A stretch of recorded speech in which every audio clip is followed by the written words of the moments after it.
Dalam mata kuliah ilmu negara ada dua macam bentuk negara. Yang pertama, negara kesatuan atau unitaris. Negara kesatuan adalah suatu negara yang merdeka dan berdaulat, di mana di seluruh negara yang berkuasa hanyalah satu pemerintah, yaitu pemerintah pusat yang mengatur seluruh daerah. Jadi, tak terdiri atas beberapa daerah yang berstatus negara bagian. Kedua, negara federal atau federalis. Negara federal adalah suatu negara yang terbentuk karena adanya kepentingan dari anggota negara bagian, entah kepentingan politik, ekonomi, atau kepentingan yang lainnya. Negara-negara bagian tersebut saling menggabungkan diri dengan membentuk suatu ikatan kerjasama yang efektif. Kemudian, negara-negara bagian itu melepaskan sebagian dari kekuasaannya dan menyerahkan kepada negara serikat.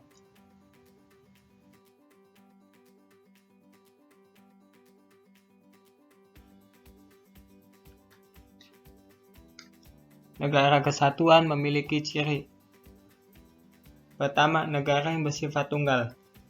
Maksudnya, negara yang tidak tersusun dari beberapa negara, melainkan hanya terdiri atas satu negara, sehingga tidak ada negara di dalam negara, dan betapapun besar kecilnya, serta ke dalam maupun keluar, merupakan satu kesatuan.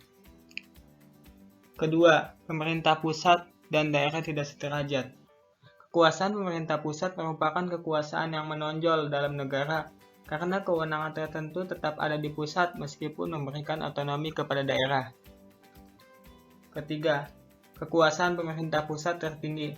Pemerintah pusat yang mempunyai kekuasaan serta wewenang tertinggi dalam bidang pemerintahan negara, menetapkan kebijaksanaan pemerintahan dan melaksanakan pemerintahan negara baik di pusat maupun di daerah-daerah. Keempat, hanya terdapat satu konstitusi, satu kepala daerah, satu kabinet, dan satu parlemen. Artinya, negara kesatuan itu negara yang hanya memiliki satu kepala negara sama satu badan legislatif yang berlaku bagi semua tempat atau wilayah yang menjadi wilayah negaranya. Contoh negara kesatuan yang kita ketahui itu seperti Indonesia, Jepang, dan Belanda.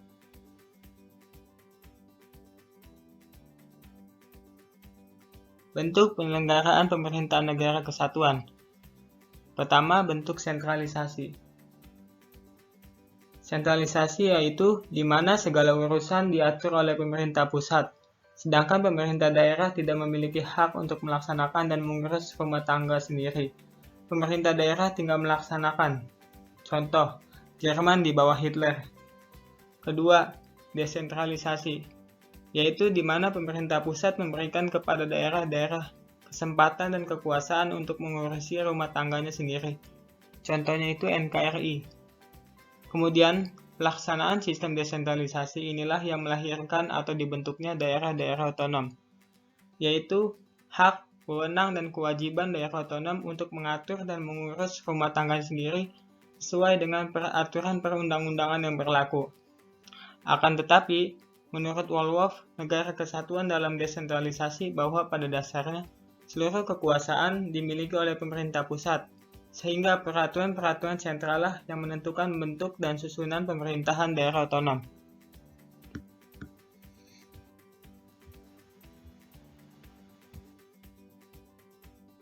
Selanjutnya, negara federal. Negara federal memiliki ciri. Pertama, negara federal bersifat jamak. Maksudnya negara ini tersusun dari beberapa negara yang semula telah berdiri sendiri sebagai negara yang merdeka dan berdaulat, mempunyai undang-undang dasar sendiri, serta pemerintahan sendiri.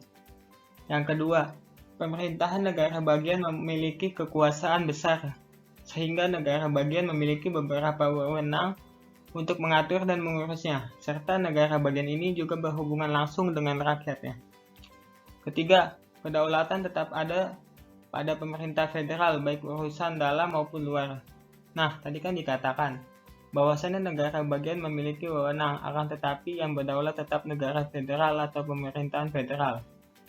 Kekuasaan dari negara serikat adalah kekuasaan yang diterimanya dari negara bagian, dan biasanya urusan-urusan pokok yang menentukan hidup matinya negara federasi tersebut, seperti hubungan luar negeri, pertahanan negara, keuangan, dan urusan pos.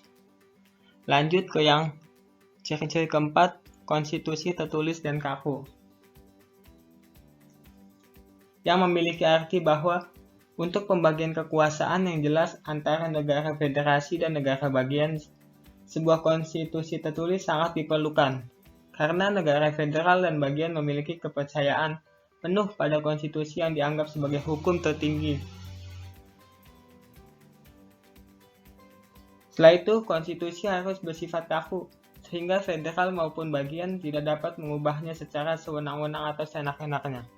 Oleh karena itu, mengubah konstitusi ini sangat rumit alias sulit, tetapi dapat dilakukan dengan cara prosedur yang khusus agar stabilitas konstitusi tetap terjaga. Contoh, negara federal yang kita ketahui itu seperti Amerika Serikat, India, Jerman.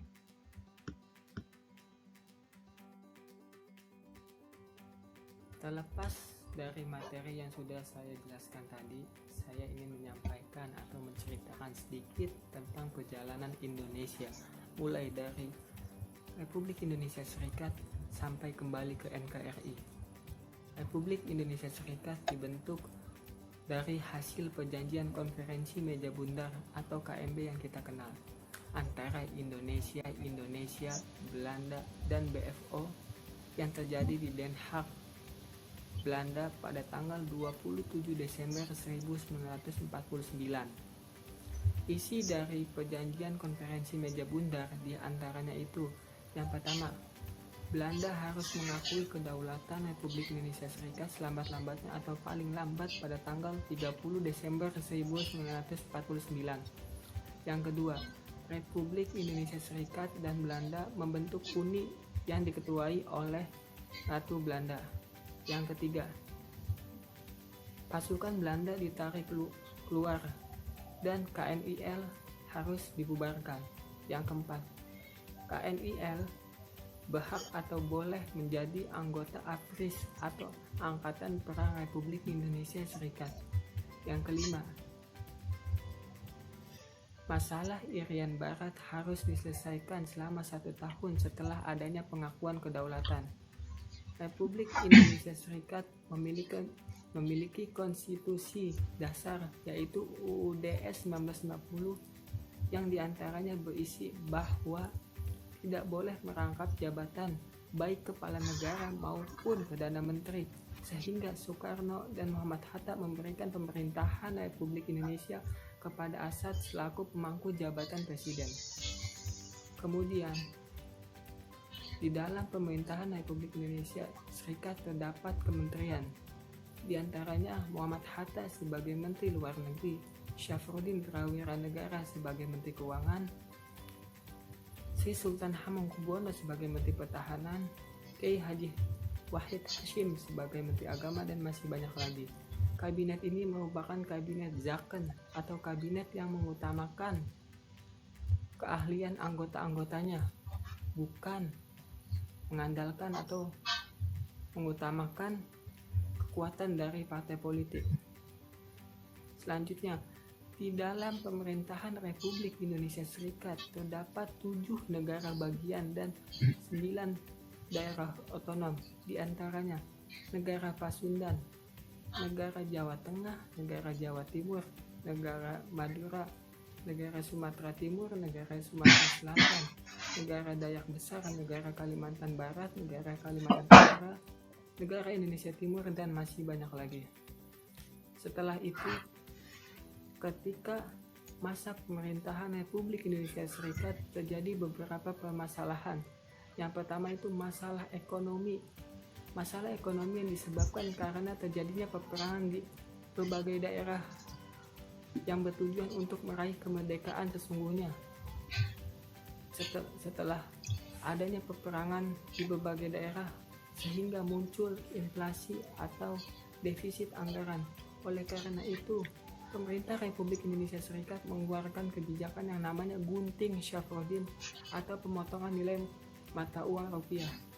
Yang kedua, pasca agresi militer Belanda II. Pada saat atau setelah agresi militer Belanda II diluncurkan, keadaan Indonesia khususnya di ibu kota Indonesia yang pada saat itu di Jogja sangat berantakan.